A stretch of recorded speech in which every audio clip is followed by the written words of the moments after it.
In WA today we have no new cases of COVID-19, which is good news.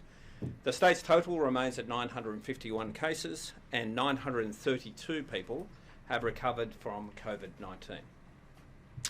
In WA, 64,767 people have been administered with the COVID-19 vaccine, and of those, 11,214 have received 2 doses of the vaccine.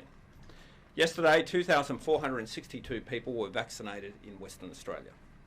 Last night, the Prime Minister released new advice on the COVID-19 vaccine program, specifically the AstraZeneca vaccine. The updated advice was based on a new recommendation of the Australian Technical Advisory Group on Immunisation. It follows evidence of very rare but serious side effects of thrombosis, blood clotting, in younger people. The advice states that the Pfizer vaccine is preferred over the AstraZeneca vaccine for adults aged under 50 years of age. However, the AstraZeneca vaccine can be used in adults aged over 50, where the benefits are likely to, however, the AstraZeneca vaccine can be used in adults aged under 50, where the benefits are likely to outweigh the risks and the individual makes an informed decision. Following last night's advice, those in WA aged under 50 who had AstraZeneca vaccine appointments booked today have had their appointments cancelled. All of these individuals will now be contacted by health authorities to discuss their options following this latest advice.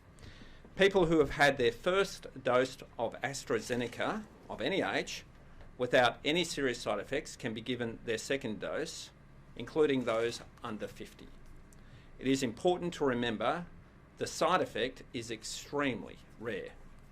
Our health experts have reinforced that the benefits of the COVID vaccine for those aged 50 and over far outweigh very rare complications that have been reported around the world. The experience in Europe is that 1 person in every 250,000 people vaccinated was diagnosed with the rare blood clots. The Australian Technical Advisory Group on Immunisation and the Therapeutic Goods Administration will continue to monitor the situation closely. We will continue to follow and adapt to the health advice to keep Western Australians safe. Now, as we make our way through the second year of this pandemic, the policy challenges, the risks, the virus itself, all keep changing. But what doesn't change is the importance of caution and the vigilance of Western Australians. And as always, I'd like to thank every Western Australian for doing the right things. Getting tested, adhering to the restrictions, checking in on the Safe WA app, staying home when sick, and of course getting vaccinated when it's your turn. All these acts help keep yourself, your family and your fellow Western Australians safe from harm and allow us to continue to safely have some of the lightest restrictions in the nation. To that end today, I'm pleased to inform Western Australians of updated health advice to allow for more positive changes within WA. WA is the envy of the country, if not the world. We have not had community transmission of the virus for around 12 months. We've demonstrated our ability and proven capacity to respond to outbreaks. And given our enhanced and improved hotel quarantine arrangements, we are in a strong position to make modifications to our venue capacity and our border arrangements. I'm pleased to announce that based on the latest public health advice, from midnight tomorrow, that is 12:01, Saturday, April 10, we will be raising capacity limits for certain indoor and outdoor venues with fixed seating up to 100%, with no upper numerical cap. This will include stadiums, theatres, cinemas and places of worship. Places like Optus Stadium, RAC Arena and the Perth Concert Hall will all be able to go to 100% capacity as of midnight tomorrow night. This is a big step forward in the removal of restrictions, and one that we can only take due to the hard work from Western Australians across the community, giving health experts the confidence to proceed.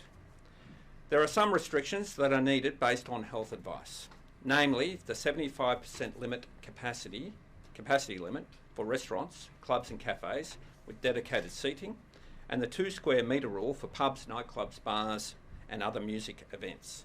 However, in the context of continued absence of community transmission and the continued rollout of the vaccine across the country for vulnerable groups, the Chief Health Officer anticipates that the benefits of retaining the final physical distancing and mass gathering restrictions may well be reduced and therefore could possibly be removed.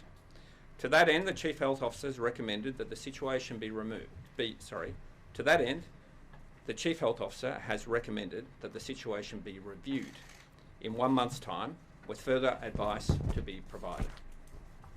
I can imagine that this will be welcome news to many Western Australians, as well as for many small and medium-sized businesses looking for life to increasingly return to normality.